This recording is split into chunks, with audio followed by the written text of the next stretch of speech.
Ilagay nyo lang po siya dito sa update over Wi-Fi only. Paano mag-auto-update ng mga applications na naka-install sa ating mga cellphone na hindi mababawasan ang load natin kung naka-mobile data tayo. Sundin nyo lang po ang gagawin ko. Open lang natin ang Play Store. Click Profile. Click Settings. Click natin ang Network Preferences. Click Auto Update Apps.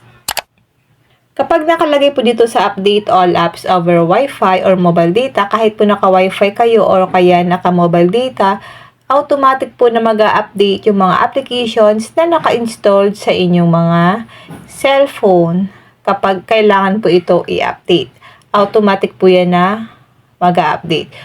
Kung ang load nyo po ay naka-promo lang kayo, like naka-giga, giga 15, at marami pong applications na kailangan na mag-update, automatic po na mag-update yan sa mga phone nyo at madali pong maubos yung mga load nyo kapag nakalagay po yun dito sa update all apps over Wi-Fi only or mobile data. Kahit po naka-Wi-Fi kayo o kaya naka-mobile data, mag-automatic po yan na mag-update sa inyong mga cellphone. Kaya kailangan po natin ilagay sa update over Wi-Fi only lang ang ating pag-update ng mga applications.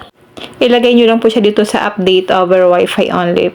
Pero kung kailangan nyo po talagang i-update yung isang applications, pwede naman po kayo mag isa-isang update, lalong-lalo na po guys kung ang load nyo lang po is naka-mobile data kayo. Kasi po sayang naman po kasi yung load natin kung lahat ng mga applications na naka-installed sa ating phone ay i-update nyo. So, madali po talaga maubos yung mga load natin yan, lalo na po kung kayo ay naka-promo lang or naka-mobile data lang po kayo. Yun lang guys, sana po may natutunan kayo sa aking video. Kung hindi pa po kayo naka-follow sa aking Facebook page, nagtuturo pa ako ng mga tips and tricks, tutorial video, pwede nyo po akong follow Positive Mind at sa aking YouTube channel, RK Willow, para lagi kang updated sa mga bago kong upload.